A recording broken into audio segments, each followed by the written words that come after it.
page 274. The final diagnosis, author Hailey.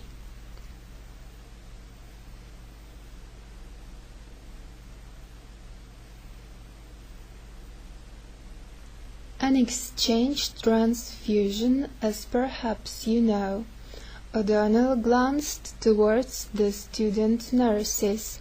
Is actually a flushing out process.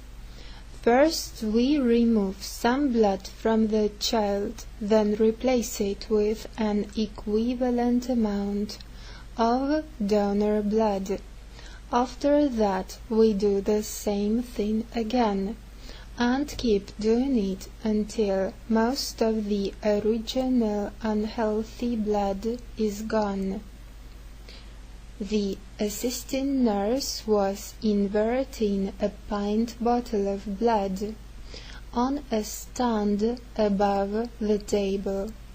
O'Donnell said, "The blood bank has already cross-matched the patient's blood with that of the donor to ensure that both are compatible. What we must be sure of also is that we replace exactly the amount of blood we remove. That's the reason we keep a score sheet." He indicated the intern's clipboard. "Temperature 96, the assisting nurse announced. O'Donnell said, "Knife, please," and held out his hand. Using the knife gently, he cut off the dry portion of the umbilical vein, exposing moist tissue. He put down the knife and said softly, "Hemostat." The intern was craning over, watching. O'Donnell said, "We've isolated the umbilical vein. I'll go into it now and remove the clot."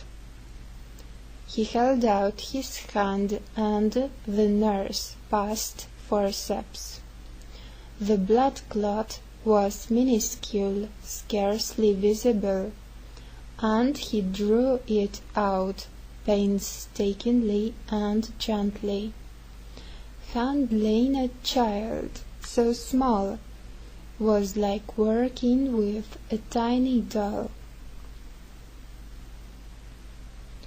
What were the chances of success? O'Donnell wondered of the child's survival. Ordinarily they might have been fair, even good. But now, with this procedure days late, the hope of success had been lessened drastically. He glanced at the child's face. Strangely, it was not an ugly face, as the faces of premature children so often were. It was even a little handsome, with a firm jawline and a hint of latent strength. For a moment, uncharacteristically, allowing his mind to wander, he thought, "What a shame this all is, to be born with so much stacked against you." The assisting nurse was holding a plastic catheter with a needle attached. It was through this that the blood would be drawn off and replaced. O'Donnell took the catheter and, with utmost gentleness, eased the needle into the umbilical vein. He said, "Check the venous pressure, please." As he held the catheter vertical, the nurse used a ruler to measure the height of the column of blood.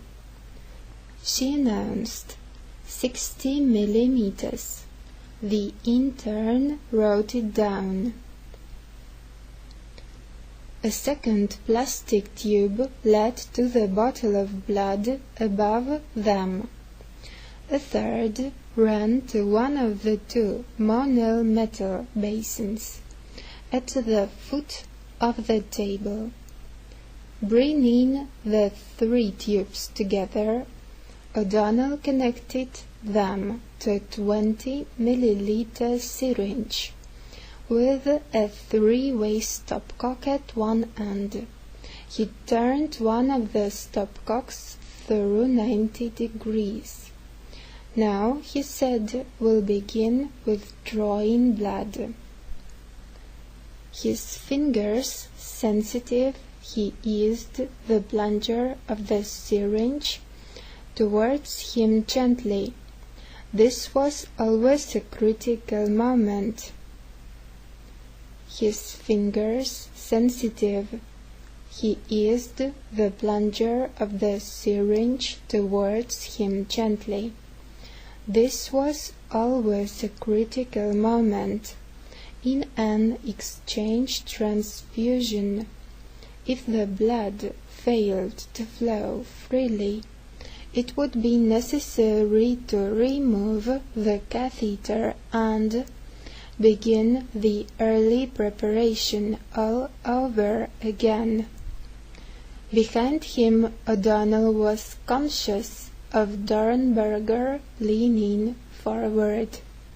Then, smoothly and easily, the blood began to flow, flooding the catheter tube and entering the syringe. O'Donnell said, "You'll notice that I'm suctioning very slowly and carefully.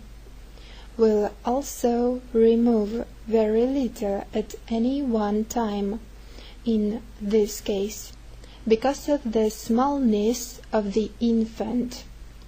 Normally, with a term baby, we would probably take 20 milliliters at once, but in this instance I shall take only 10, so as to avoid too much fluctuation of the venous pressure." On his score sheet, the intern wrote 10 milliliters out. Once more O'Donnell turned one of the stopcocks on the syringe, then pressed hard on the plunger. As he did, the blood withdrawn from the child was expelled into one of the metal basins. Turning the stopcock again, he withdrew donor blood into the syringe, then tenderly and slowly injected it into the child. On his score sheet, the intern wrote 10 milliliters in. Painstakingly, O'Donnell went on. Each withdrawal and replacement accomplished gradually and carefully took 5 full minutes.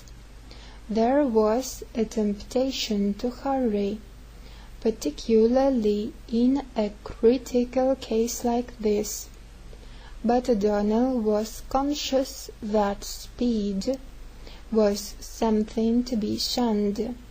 The little body on the table had small enough resistance already. Any effect of shock could be immediate and fatal.